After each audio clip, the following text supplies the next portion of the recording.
What if you could perform like the all-time greats? When you think of names like Jordan, Federer, Beyonce, yeah, they're record-breaking world champions. But how did they get there? Well, the elite of the elite are known not just for winning, but more importantly, they're known for their relentless work ethic.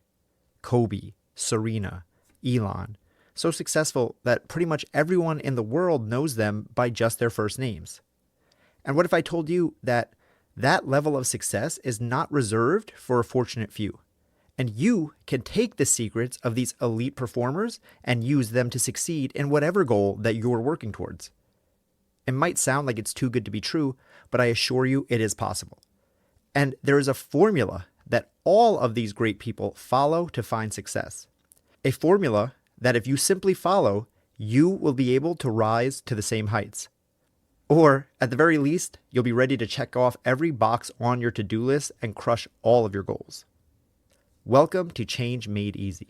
Changing your habits, routines, and behaviors is hard. We make it easy.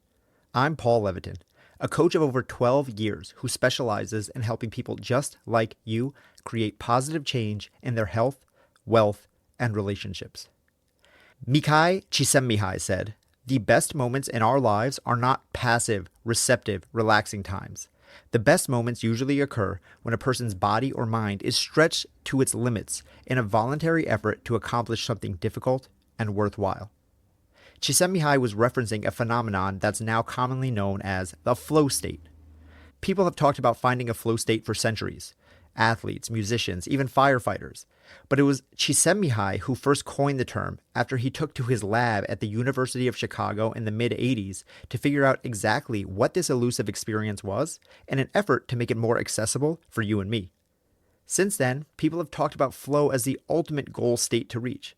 Today, you'll hear me talk about athletes, authors, musicians, and entrepreneurs who all mention the power of flow. But the important thing for you to understand is that flow is not magic. It is not mystical.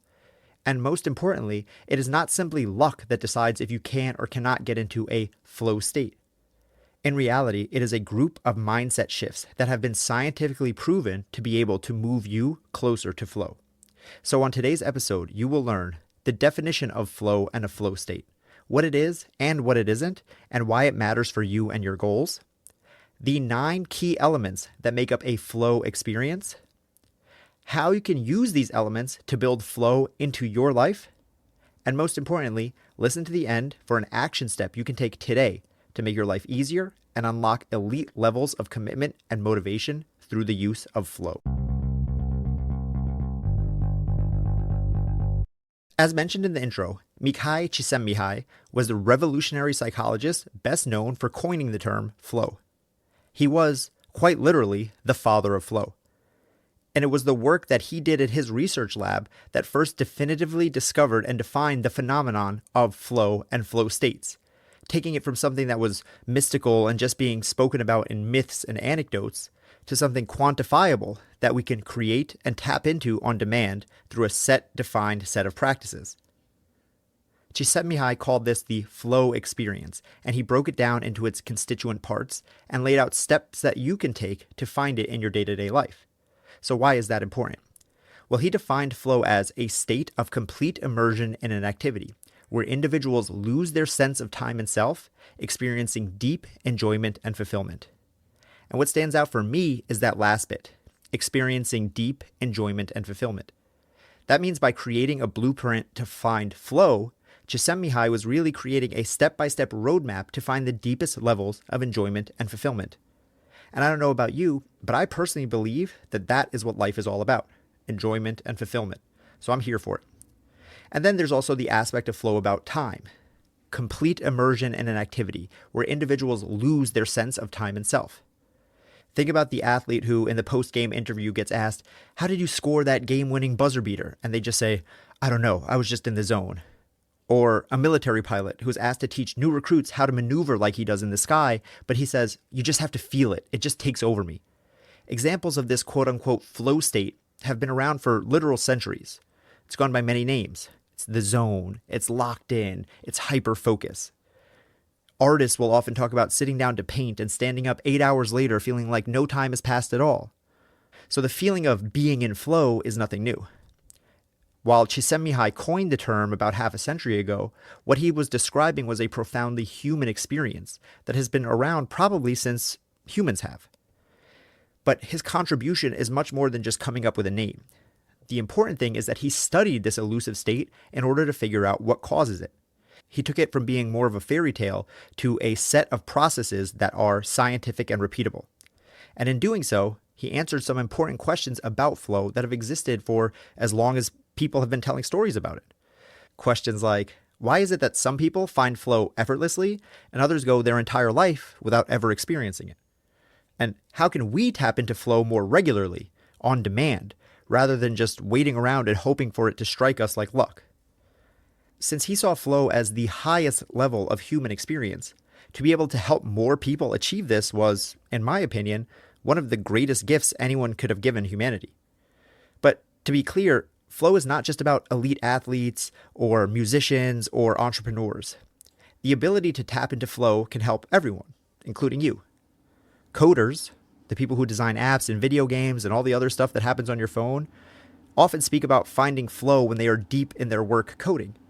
And tapping into that state helps them get through long coding sessions, sometimes 8, 10, 12 hours or more, without feeling like it's so draining. So for you, no matter what your goal is, finding flow in your work will help you get there more effortlessly, which we know is one of the keys to success. Basically, being able to get into flow makes reaching your goals easier, and it allows you to feel better while doing it. That's a win-win. The question you may be asking now is, how do you actually get into flow and do it consistently? Well, Csikszentmihalyi solved this for us by listing out what he found to be the 9 key elements that combine to create what he calls the flow experience. And when you understand these 9 elements, you can use them as a sort of roadmap to build your own flow experiences. And now, as I go through these 9 elements, to make things even easier, I'm going to go through them in real time with a specific goal in mind. So I'm going to choose improving your fitness as a goal. So as I go through these 9 pieces, I will be telling you how I would be thinking about them with the goal of improving my fitness in my head. So the first element of the flow experience is having clear goals. An activity has to have specific objectives, and you have to know exactly what you need to do to be successful. This clarity helps maintain focus. So if the goal is improving my fitness, as I just said, already we see a problem here. And if you don't see a problem, well, that's a problem. Because improving my fitness is the opposite of a clear goal. It might have sounded clear when I first said it, but the reality is it's ambiguous. It's kind of meaningless. What is improving? What is fitness? These things mean different things to different people. Is my aim to run a marathon? Is it to get better at a marathon that I'm already running? Is it to lift more weight? Is it to play a different sport? Is it to lose weight? Is it to change my body fat? Is it to improve my heart health? Is it to swim across the English Channel? Ambiguity kills dreams. Clarity brings us closer to flow. So the second element is immediate feedback. You have to receive direct feedback on your performance. This helps you adjust your actions and stay engaged in real time. This is why sports lend themselves so well to flow experiences. What's more real-time feedback than the ball either missing the hoop or going in? You either make the shot or you don't. But either way, you aren't waiting around for an end-of-month review to find out what happened. You get real-time feedback instantaneously. So let's say I have gotten clarity. So instead of just improving my fitness, my goal that I've committed to is running a under 3-hour marathon. That's more clear going back to step 1. So now step 2 is I need feedback that's immediate to help me improve in real time. That could be hiring a running coach who's going to watch me and give me feedback in real time about my stride or something like that. Or it could be an app that tracks my runs and is in my headphones giving me audio feedback on my speed and where I'm at in relation to my goals. What I wouldn't want to do is simply run every day for a week and then take all that data at the end of the week and try to retroactively track my progress. Delayed feedback like that would not be indicative of helping me find flow. So now if you think of this outside of the space of health and you're talking about trying to find flow in work or finding flow somewhere else, you have to find ways to get that immediate feedback so you're able to continually press forward and you know in real time what's working, what's not, are you being challenged, are you moving in the right direction? The third element is called challenge skill balance. The task at hand has to be challenging while also matching your skill level. It can't be too easy or too difficult, and that keeps you engaged without overwhelming you. Csikszentmihalyi gave a great example in his book Flow, which basically stated, imagine that you're playing tennis and your opponent is a complete novice who's never played before, but you're pretty good. In that scenario, you aren't going to have fun. It's going to be too one-sided and you'll quickly lose interest, so you'll never be able to find flow like that. But also imagine that you're just pretty good and you step on the court and you see Serena Williams across from you. Even though you might get excited for a second, you'd realize that wouldn't be very fun either, because she'd be too good and you wouldn't even be able to keep up with her. So flow comes when you're challenged by someone on the same skill level as you and matched optimally. It's the Goldilocks zone. Not too much, not too little, just right. So for my goal of running a sub 3-hour marathon, I have to ask, is that the right balance? If I've never run a marathon before, jumping straight into that might be too hard, and it might be too far challenging on the challenge skill balance. But let's assume, for the sake of this, that I have been running a few marathons and my time has just been a little over 3 hours, 3 hours, 20 minutes or something like that. And I want to just shave a little bit of time off to get under that 3-hour mark. That could be the perfect sweet spot. Element 4 of a flow experience is merging of action and awareness. So in a flow state, your actions become automatic and effortless. You're fully absorbed and your consciousness merges with the activity. Michael Jordan famously said, when I'm in the zone, everything just feels like it's happening at a slower pace. I can see the defense, anticipate their moves, and it feels like I'm in total control of the game. Now, to achieve this state of a merging of action and awareness, the key is practice. I'm sure that Jordan didn't reach that state the first time he ever touched a basketball or his first time on a professional NBA court. But after putting in thousands of hours, decades of hard work, the actions, the decisions, all of what he has to do in those scenarios had become so ingrained in him that his subconscious could take over in those moments and he could literally act without thinking. And that's the definition of true mastery. So the 5th element is concentration on the task. To find flow, you have to be intensely focused on the activity. And if you do this right, distractions fade away as you immerse yourself fully. So when you're in a flow state, you don't get distracted and you don't procrastinate. You don't even realize that there is a world outside of what's happening right now. And this is why it's so important to choose your goals specifically and deliberately. Because the reality is you will never be able to find a flow state trying to do something that you don't want to do. So if my goal is to run a under 3-hour marathon, but I hate running, I'm not going to be able to concentrate my full attention on the task at hand because I don't want to do it. So some part of me, either consciously or subconsciously, will be thinking about what I get to do later, or how much I hate it, or what I'm going to do after I'm done with this goal and I move on to something else. But if it's something I'm passionate about, I'll be able to give it my full attention. And that lends itself to actually finding that flow state. The 6th element is sense of control. You feel a sense of control over your actions and the environment. And this control enhances your confidence and engagement. Going back to that Michael Jordan quote, in that state, he didn't feel like he was playing a game. He felt like he was literally controlling it, like he was the maestro conducting an entire orchestra. So beginner and novice runners might think that you just run, but advanced and expert runners know that there are varying levels of running intensity. They know how to dial up and down their effort, paying attention to their breathing, their heart rate, taking into account the terrain, the weather for the day. And all of this gives the advanced a decided edge, having more control where someone who is less involved and less practiced would not actually be able to find control in the same scenario. 7 is loss of self-consciousness. You lose awareness in yourself and your ego. You're not worried about how you're perceived or how you're performing, like an artist who disappears into their work, not to try to make great art, but just to paint, and whatever comes out, comes out. So while the goal is important, so is detachment from it. You have to realize that you are bigger than the goal, and that allows you to enjoy the process and actually have fun. Remember, all of this is about enjoyment, regardless of the outcome. So no matter what my goal around the marathon might be, I have to accept the reality that I might not get it, and that other people will do better than me, and all of the things that come along with that. So paradoxically, it's that openness to failing that will allow me to perform my best. And number 8 is one of the most talked about parts of flow, an altered sense of time. In flow, time seems to pass differently. It might feel like it's speeding up or slowing down. Sometimes 8 hours feels like a minute, or a second can feel like an hour. And while this isn't something you can just turn off and on like a whim, what you can do is search for goals that lend themselves to this feeling for you. So I mentioned earlier an artist or a coder who finds flow. So when you think about goals, think about the things that you love doing so much that time tends to stand still. So for my marathon goals, hopefully, I like getting lost in a long run. And finally, element 9 is what Csikszentmihalyi called an autoelectic experience. And that means that the activity has to be intrinsically rewarding. The experience needs to be enjoyable for its own sake, rather than for some external reward. This is why flow is only ever found when you're doing what you love. Because you can have everything else, but you're doing it for any reason but your own personal betterment, it's going to be hard, if not downright impossible, to reach that peak optimal flow state. So the goal of running a 3-hour marathon is nice, but what does that really mean to me? Why does it really matter? Am I doing it to show off to the guys at the office or to beat my old college roommate? Or am I doing it just for myself because I'll be better when I do it? So now you understand the 9 elements of flow, but how can you use those to create your own flow experiences? Well, if you're paying attention, you might have realized that of those 9 elements, they come with varying levels of control that you might have over them.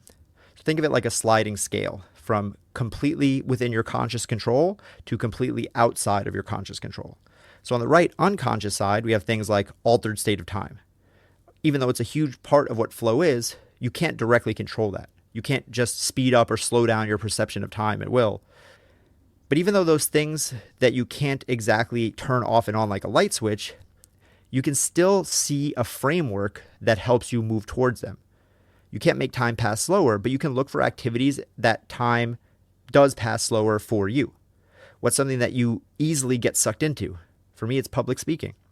I get set off on a topic about psychology or motivation or personal development, and hours can go by. And it doesn't matter if I'm doing a podcast, if I'm at a party, if I'm standing in the checkout line at the grocery store.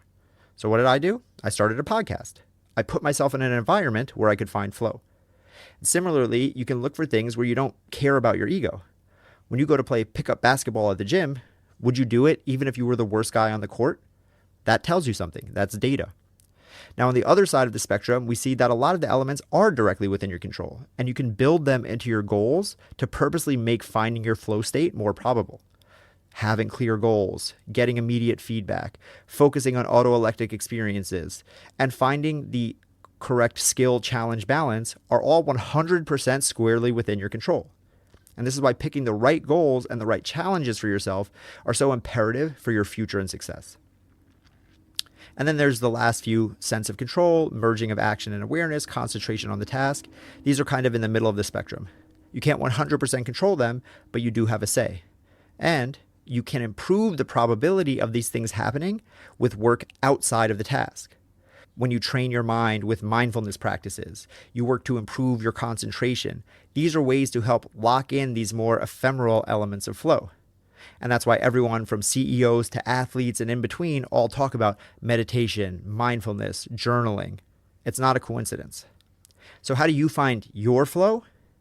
You choose activities that you enjoy that you've potentially lost track of time doing in the past. These are things that you do because you want to, not because you have to. You make sure your goals are clear, challenging, and offer you immediate feedback.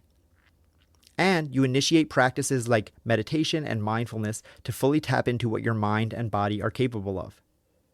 So my action step for you today is to think about what activities you found flow in the past. Chances are, when I'm talking about things like losing track of time, being optimally challenged, and other elements of flow, that might have brought something to your mind, and you might have thought, oh, that's like when I did blank. If so, again, that means something. That's data. Flow is literally the peak human experience. So if you've been fortunate enough to find it, don't gloss over that so quickly. Can you get back to that? Can you get more of that activity in your life? And if you can't think of a specific example, see if you can take something you're passionate about and see how you can move it closer to a flow experience through focusing on or altering one of the 9 key elements that we discussed today.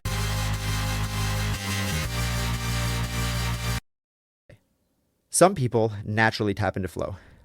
I mentioned athletes and artists describing their experiences. Often they don't even know that this is called flow or call it such, but they still found that optimal state. So if that hasn't been you in the past, that's okay, because you still have this peak level of human experience available to you. You just have to make it happen.